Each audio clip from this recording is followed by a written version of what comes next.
Appreciate you guys jumping on. So obviously, like we've talked about before, this is based off of Ben Kinney's Win, Make, Give podcast, where he's doing the wealth building series. So he's doing, I think, 3 a week, and I'm just doing 1 a week, kind of based on his steps. So we'll jump right in here.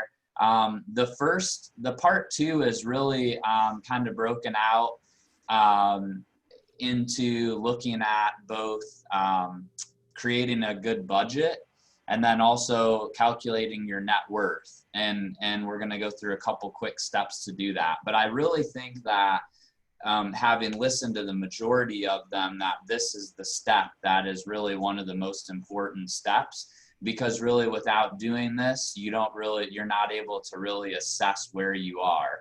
So one of the things I want to also encourage you to do is there's a Win, Make, Give Facebook group where people are just kind of going in and sharing their experiences around wealth building. And I think that's something that definitely you guys should check out if you haven't already. So the goal today is really to create what we call a reality check. So and to get real with our current finances. So I think one of the things that is so often challenging in finance and looking at budgets and building wealth is that sometimes it feels like the uncertainty of not knowing really where you're at creates an anxiety that causes us to just push everything away. And the reality is, I think some of us will do this exercise and we'll be like, oh, we're actually in better shape than we thought. And then others of us might be like, oh man, I wish I would have made different decisions. But I think no matter where on that spectrum you are, it's super important to understand that you are where you are. And the only way that you can move forward in a positive direction is to identify exactly where you are today. So we can't really change where we are today, but based on where we are today, we can change where we end up, moving forward. So one of the things that I wanted to share real quick, and I think I'm just sharing the screen and not the actual PowerPoint. Do you guys see the website now? No, we did, but we don't now. Oh, winmakegive.com? Oh yeah, okay. Yeah, okay, cool. So basically this is the website. If you go up here into the upper right hand corner, they have all of them broken down into the different parts. And if you go to part 2, I'll send out the PowerPoint to everybody. But if you go to part 2, you can actually see they have a whole workbook, and then they also have a personal budget and expense tracker, as well as a basic and advanced net worth tracker, which are pretty cool. So if we go to, just go to the personal, then we'll go to the net worth tracker and the personal budget here in just a second. But basically, the net worth is really how we should weigh ourselves on a monthly basis. And I think it was in Millionaire Real Estate Agent. Paul, you might be able to correct me. Was that the book that Gary talked about calculating his net worth in the first part? Or was that in one of the, like in Hold, or no, it wouldn't have been in Hold, or was it in Shift maybe? Yeah, I don't think it was in MRE. I don't remember.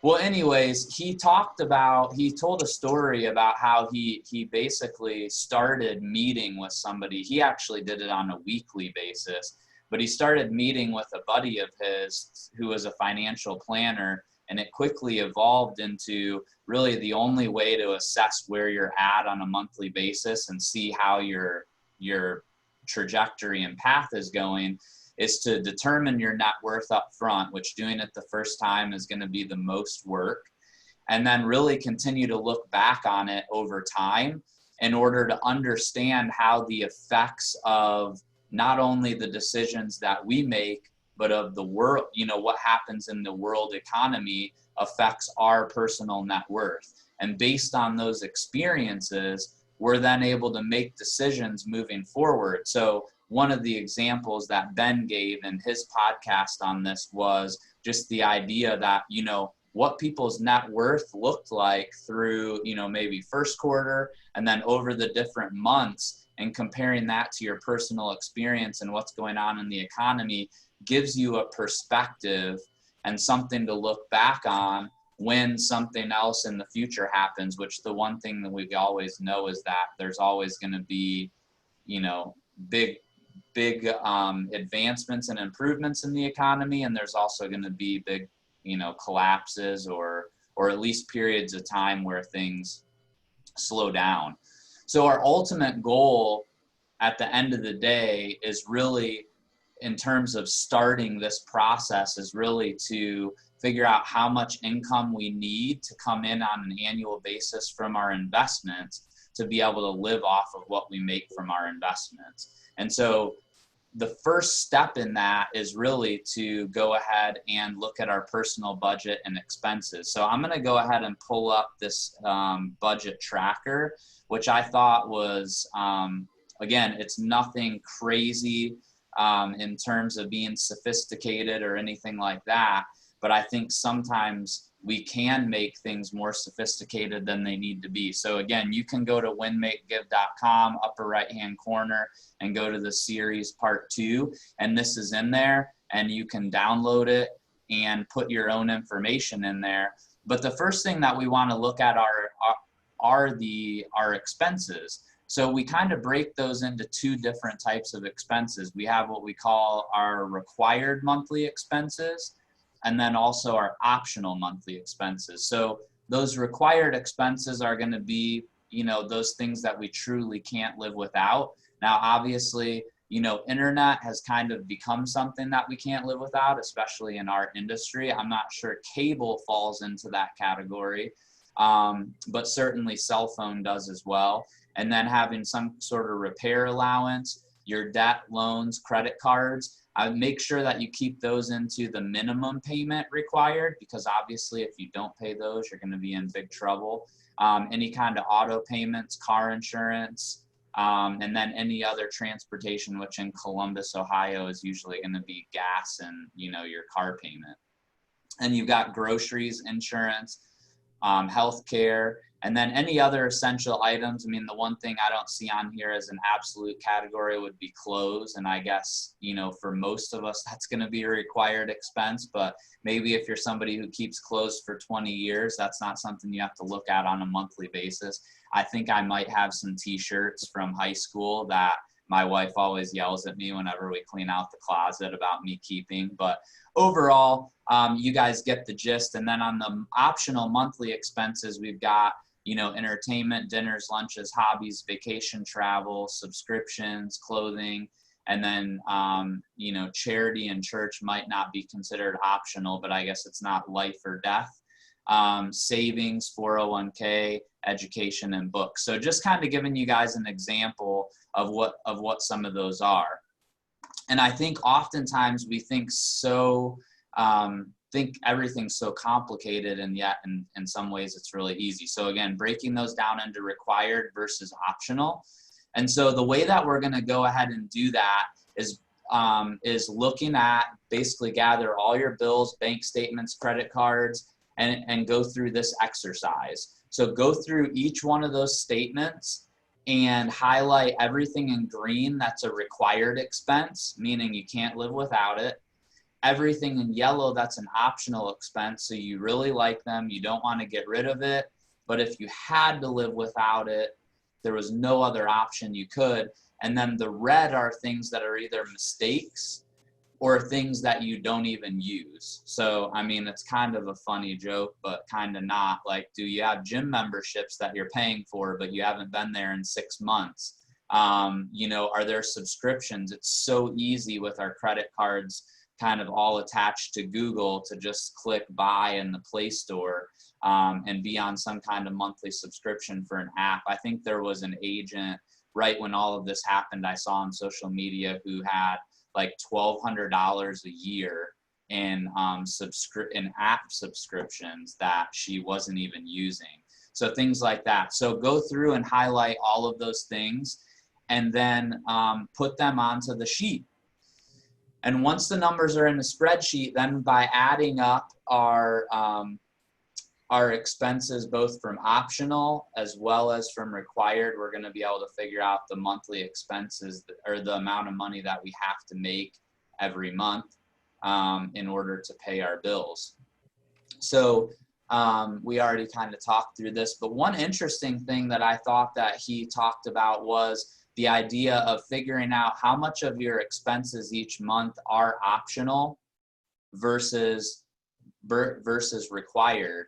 And I think probably for most of us, the optional far outweighs the required, if we're being honest. But obviously you have to add those up to figure out what you have to do. Now, I think one of the biggest questions that people talk about when you're talking about expenses are which ones to pay off first. And there's definitely a couple different philosophies. So Dave Ramsey method, he talks about what he calls the debt snowball. And what he says is we should list out all of our expenses from largest to smallest. And because we are an instant gratification society, that we are going to feel the most connection with the things that we can pay off first. So he recommends actually taking the smallest dollar amount. He says ignore the interest rate of each debt and just take the one that's the smallest dollar amount and pay that one off first. Then take the minimum, whatever you're paying on that one, and roll it into the next thing and keep rolling it up until you create what he calls the debt snowball and you get everything paid off. And so in theory, by the end, you're taking all the payments from all those smaller ones, lumping them into an extra payment on the next one, and you start paying things off even faster. From a logical perspective, Ben Kinney says that we should kind of create another spreadsheet, which I don't think he has one for this, but next to the monthly payment of a debt, put the total amount owed as well as the interest rate. And if you put that in a spreadsheet and you're a spreadsheet guy like me, that would allow you to sort things based on interest rate or amount owed or monthly payment and kind of go from there. But the most logical thing to do is obviously to pay off whatever you're paying the highest interest rate on, because that is going to save you the most amount of money in the long term. But do any of you guys on the call have any experience with kind of knocking off debt? Have any of you guys done this very systematically, and what worked best for you?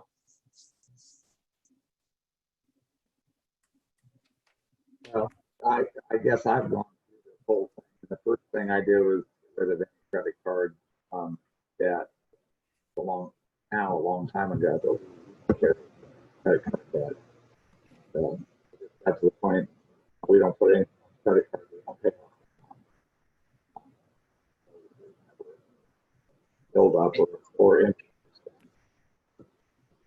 And, Okay. then work the next.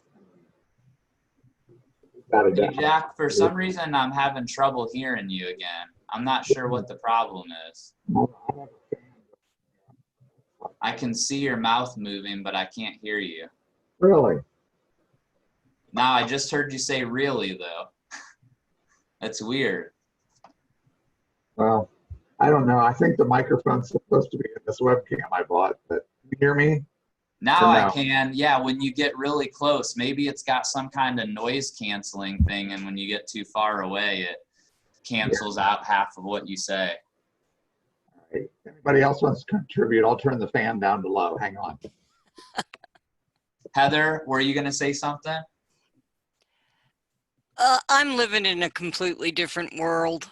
I had a coup in my family with Dan, probably in the 70s, and he took over paying all the bills and getting me out of debt because I used to rob Peter to pay Paul with the credit cards. So basically, I don't have any debts that I can't pay, and I pay them off each month. And he basically takes care of all the other stuff. So I'm really kind of in the dark, but I know that we make enough that we cover everything every month and that we have significant savings. So as I say, I'm in a different realm than you guys are as far as that goes. We own properties, we have significant savings, we have a financial planner, and we have a large enough income. so that I like working. That's my thing. And everything that I make is actually extra. So I don't know. Yeah, don't no, know. that's awesome. No, I mean, really, ultimately, that's the goal. And I think obviously everybody on the call is probably in maybe some similar places, but also maybe very different places. So it's always just interesting to kind of gauge. But that where you're at, it sounds like, is really the goal of this whole process, is to really build wealth so that you can live off of, the returns of your investment. And then that way, I mean, if you love what you do, it's not really work, right? Absolutely. Absolutely. So, all right, Jack, you want to try again? Well, hopefully this will be better. Yeah. Okay. So basically, we just worked, got rid of credit card debt, then worked on not having car payments anymore. And, we're getting pretty close to knocking off the mortgage.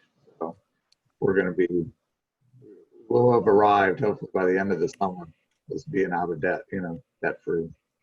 Good. That's awesome. Yeah, it's hard right now, though, to not go put a mortgage on and go buy a couple more properties with how low interest rates are. But I'd rather not have it. I hear you. I hear you. Paul or Patrick, anything to add? Well, we've got mortgages. I pay one of them, she pays the others. I always pay extra. And we pay off credit cards, and we have 2 car loans. But, this COVID thing for this business here, Mathnasium, my income went to 0. I'm building it back up. So I incurred some debt on that I need to pay off and will. Yeah. Do you have a specific system? I mean, I know you've been in a couple businesses, I think, over the years. Is there any kind of specific system that you use when paying things off, or is it more just really just identifying on a monthly basis where you're at and making, Yeah, that's interesting because we're dealing with that now. Credit cards get paid off because that's a no-brainer. If you've got the money, you pay them off every month. I had to dip into a commercial line of credit that I have for here. And so I've got 2 things for here. I don't know if you guys are interested in my situation. For Mathnasium, I've got a $5,000, I forget what they call it, but it's like an overdraft, and Yeah. the interest rate on that is 12.75%. And then I've got a commercial line of credit that is at 6%, and I had to use that to make payroll and rent for, the end of May and for June. And so now we're going to pay that off because I haven't touched the 12.75% one, just the 6% one. So you go where the interest rate is lowest. Yeah, absolutely. Did you apply for PPP? Oh, I got the PPP, EIDL, Okay. all that stuff. Okay. So that's more money I have to pay off and get forgiven and all of that. But that's a longer term thing.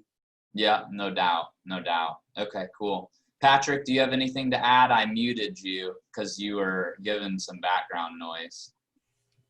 Oh, Dawn's on here too. Patrick, I just unmuted you. Do you have anything to add? Oh, yeah, sorry. I'm on my phone right now because I've got my cleaning lady at my house and then an air duct cleaning company coming, so I'm on my phone right now. But, yeah, so my goal is to try and, cause I'm a big Dave Ramsey fan. I've been trying to live off, my girlfriend's W-2 income, and so we try to live off her income for, the basic stuff. And then anything I make, we've been putting towards debt. So I paid off her car last year. We paid off a bunch of credit cards. I just paid off a student loan that was 8.5% interest. And then I'm hopefully either going to pay off another student loan or pay off my car. I've been trying to kind of clear up cash flow each month. And that's really what I've been focusing on. And so that's kind of why paying off the car payments really gets our cash flow in a much better situation. So we've been able to pay off a lot, like just with the income that I make. Yeah, well, and then once you pay off some of those bigger ones like car payments and things like that, you can, you know, roll that money you were paying towards the next one, and it, you know, the debt snowball theory works quickly. Yeah. Cool. Dawn, how about you? Last Oh, but my certainly goodness. not least. I'm a bad one to ask, but that's why I'm on here. I guess my question for all of you would be, so you're paying off debt. So we're paying off debt as we go, of course, because I'm just kind of like really now making money. So how do you save as well? I know it's a dumb question, I'm sorry, but it's like, do I still continue to save or just get rid of all debt? Yes. What do you guys do? Yeah, Well, I think, oh, go ahead, Patrick. Oh, I was just going to say, like, if you follow Dave Ramsey, he says the first thing you need to do is have an emergency fund before paying off anything to have, because, like, if you get let's say you are showing a house and it's in a new build subdivision and you drive through and you get 4 flat tires. Well, if you don't have the emergency fund saved up, then you're just going to have to go back and put it on a credit card, and it kind of just defeats the purpose of having that card paid off. So I save along with, like, have an emergency fund, but also then, like, once I feel comfortable with that emergency fund, you know, Dave Ramsey says then to start paying off the debt. Yeah, so Dawn, I mean, Dave Ramsey says to save $1,000, and some of the next episodes get into these specific tactics with Ben as well. But, you know, Dave Ramsey's theory is to save $1,000 first and just have that there for, like, Yep. you know, like Patrick said, if all your tires went flat, or if, you know, your furnace needs, or right now it would be your air conditioner needs fixed or whatever.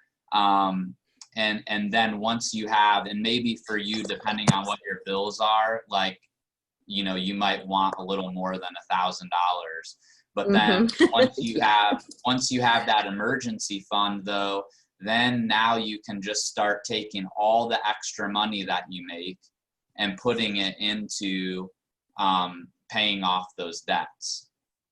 Good. So you definitely should have that buffer. And to be honest with you, Patrick, and I'd love to get your input since it sounds like you're a student of Dave Ramsey, but I would almost say as somebody who's self-employed, if you don't have access to a credit line or something like that, I would almost say like having a minimum of 1 month in reserves would be a really good idea. Before you, easily, you know, and really maybe even 3 months, but the problem is you don't want to get too discouraged. Dawn, do you have access to a credit line or anything like that? Oh yeah. I mean, I've got the stuff that you're talking about. I have that. I've got, you know, and that's really like the thing is like, okay, so I'm good right now. I'm good to where I can have, you know, definitely a month, probably even a couple, but it's like, what's realistic? Because the thing is, yes, you have a month backup, but then you're still making money. So what's, you know, how do you prioritize? You know, credit cards first, of course. But so it's just, I think what I would recommend doing is going to winmakegive.com and downloading that personal expense tracker and putting everything in there. And then from there, just prioritizing, again, either whether you go after the highest interest rate first, or whether you go after the lowest monthly payment first, or the lowest amount owed. And some of that is going to be, I think, how you personally are wired. If you're somebody that has extreme discipline to stay on it, you should pay off the credit cards first. But the example is, like, a lot of us love to check boxes. And so if you can, let's say, pay off a $250 bill that you have that's costing you $30 a month, even though $30 a month is whatever, but the gratitude, or, you know, how you feel, the instant gratification of being able to pay that off can sometimes give you energy to keep going. Whereas if your credit card that has the highest interest rate, you owe $20,000 on, and it's going to be a year and a half before you can pay it off, if you don't have a win between now and a year and a half from now, is that going to discourage you to the point where you're going to give up? So some of this is understanding like your own philosophy, because I think people who are super disciplined, they're like, oh, well, duh, you should pay off the highest interest rate first. But I think you have to know yourself and be honest with yourself about like, am I going to be willing to really commit to not really feeling like, you know, I'm making progress. Good. And part of the progress too, and that's why Ben starts off with doing the net worth calculation, because as you pay off debts, that's showing up in your net worth. So if every month you're going back and seeing that your net worth is getting bigger and bigger, or your negative net worth is getting smaller and smaller, like Ben Kinney talks about in the podcast, that actually the first time that he did the net worth calculation was in 2008 during the downturn. And he said when he did his first net worth calculation, he was worth negative 500,000. And so it was interesting, because he said what that allowed him to do was get really humble, because he said when he would walk by somebody sitting on the street panhandling, he would say, that dude's worth more than I am. Because even though he doesn't have anything, he's not negative 500,000. And so every single month he was doing whatever he could to crawl out of that. But every time he made a payment on a credit card or made a payment on something, it was showing up in that net worth calculation. Whereas if all you're doing is looking at the personal budget, then you're still seeing that same monthly payment, right? And it can be discouraging. So I think that's where the net worth really helps. So the next thing after you like look at your expenses is to get together your honest income. So I think as agents and as 1099s, we probably have a better grasp on this than maybe somebody who you know is just pays W-2 because they don't pay attention to the taxes that they pay. Hopefully, I guess let me rephrase that. If you're paying taxes, you have a better handle on this. If you're not paying taxes, you probably don't have a better handle on it. So you want to look at three numbers when you're looking at income. Number one, what's your gross from your primary job, which I think for everybody on this call is a real estate agent or other than Paul. And then the second thing though is what's your net income after you pay taxes. And for some of us, we may not really know what our net income is, but the easiest way to find that out, if you filed your taxes already for 2019, would be to just go look at your tax return. But you would also want to remove any business expenses, obviously, from what you pay on your 1099.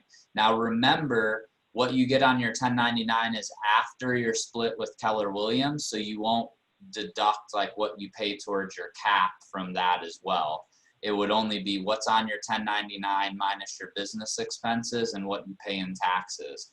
Then you're also going to add in any income minus taxes or in business expenses from a second job, business income, rental income, and then investments. But the only time investments would come into play in this calculation would be if you're taking an annual or monthly distribution or draw from an investment. So one example of that would be a dividend. If you have like a mutual fund or a specific stock that pays a dividend, or if you're in the age range where you're required to take a distribution, that it would be as well. And then loan interest is probably the thing that most of us don't receive. We usually pay it. However, if you maybe have loaned somebody money and they're paying you interest. And then the last one, which applies to multiple places, but specifically at Keller Williams, any kind of profit share that you're getting. So you want to add all of those up, and then you're going to put those back into that personal expense. So over here is where you're going to put the annual income. And then obviously on monthly basis, you're going to put all your monthly expenses. and then it's going to come through and it's going to add these up because it multiplies it by 12, and it's going to show you what your annual expenses are and what your annual income. And like I said, this is one of the interesting things. It says no more than 50% of your monthly income should go towards paying required expenses. And I think what he's getting at there is if your required expenses are over 50%, you might want to think about selling a car and buying less expensive, or selling a house and buying less expensive. But really that should kind of be your target.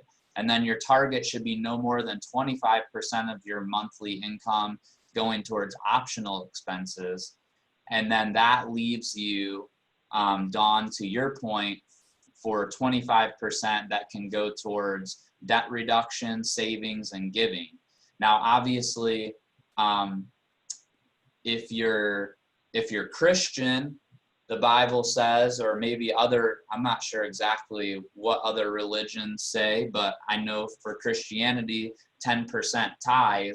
So now that takes you down to 15% that's left over. So any more that you can reduce either the required or the optional expenses, you know, will be able to grow what you're actually paying yourself.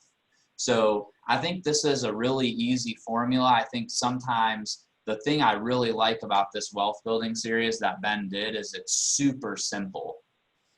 It's literally, you know, 50, 25, 25, super easy. And Dave Ramsey's had a ton of success as well, breaking it into the 7 steps, and just really getting simple, because I think so often, especially if you're not a numbers person, you can just get easily overwhelmed with complications.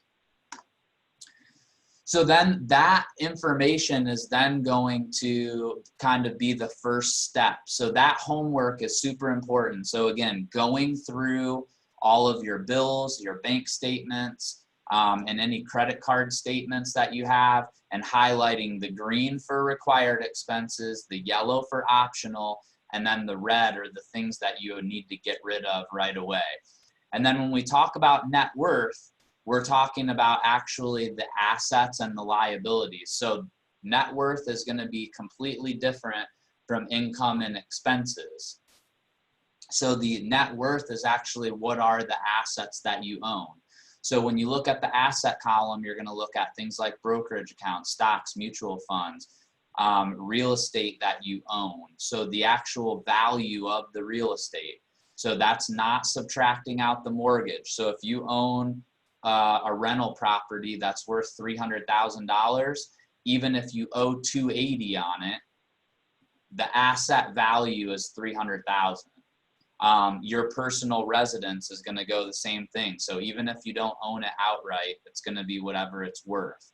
And then you're also going to include things like the value of your car, of jewelry, of collectibles, baseball card collections that for most of us are worth nothing, but he jokes in the podcast, you've moved them 4 times, you know, but they're still worth nothing. I actually, on a short squirrel on that, I looked up like a bunch of my Michael Jordan basketball cards and they're still worth nothing. Like, I was like, man. Anyways, liabilities. So liabilities are going to be the actual debt that you owe. So it's not going to be your monthly payment, but you know, on your credit card, or like Paul was talking about the line of credit that he had, if you owe $5,000 or $10,000 on that, the total debt owed is going to be what your liabilities are. So you're going to write down all of those things, any back taxes that you owe, any business debt, any of that kind of stuff. And so that is going to show up here, and it's going to look like this. There's a basic and an advanced net worth calculator on here, but it's pretty cool because then it actually graphically puts all of this stuff into perspective. So they kind of ask you for what are your balances on all your checking accounts, then your investments, putting any of your property in here. Whoops. And then also the actual value of your businesses, and then any other notes that somebody else is paying you interest on. And then it's going to come down here and ask you what your total liabilities are. So this is going to group some of those things together that you might have kind of separated out on the expense category. And then it has a little graph down here, so it can show you what are your liabilities versus your asset, and then also calculating your net worth. And the cool thing about this is if you look up here, this is the number of months. So as you fill this in over time, you'll kind of get to track and see you know, what progress you're making, which I think is super valuable. So homework number 2, so number 1 is to go through all your bills and then fill out the expense tracker, the income and expense tracker. And then homework number 2 is to fill out the net worth tracker and to figure out what your net worth is. And then also find an accountability partner. So I think it would be awesome if we had an accountability partner that was also part of the calls. But if you don't feel comfortable with somebody on the calls, definitely feel free to reach out to somebody else. But find someone, share podcast episode 2 with them so they can get caught up, and have them do it, and then set a standing appointment every single month. Maybe it's a Sunday afternoon after kind of family time is over. Maybe it's, you know, a Wednesday morning, who knows, whatever it is, but set a standing appointment one time per month to get real and get honest and, you know, swap net worth pages, worksheets, and review theirs and let them review yours, and help each other, hold each other accountable. Just looking at your net worth every single month is going to be a huge eye opener, I think, for all of us. And I'll be honest, this is something I've done in the past, but I kind of have gotten away from because I got busy or whatever. And so the value of going back and doing this is pretty eye opening.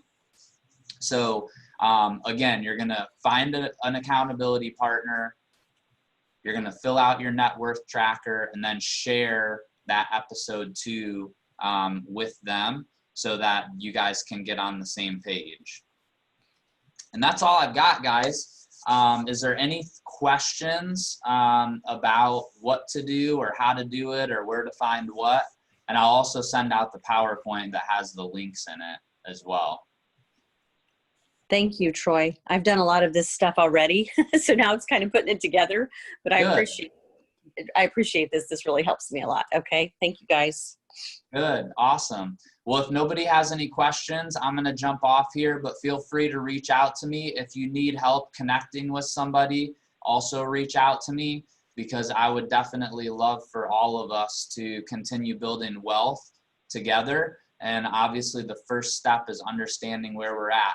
The other encouragement I'm going to have for you, if you know somebody in the market center that really needs this, but for whatever reason they're not there or not here, definitely invite them next week. And then also, even if you know somebody from outside the market center, feel free to share the link, even if they're not in real estate. This is one of the passions of mine. It's one of the reasons I took this role, is the opportunity to impact lives. And so whoever you want to share this with or invite to this, definitely don't feel uncomfortable about inviting anybody. Great. So Thanks, Troy. yeah. All right, guys, have a good one. Yeah.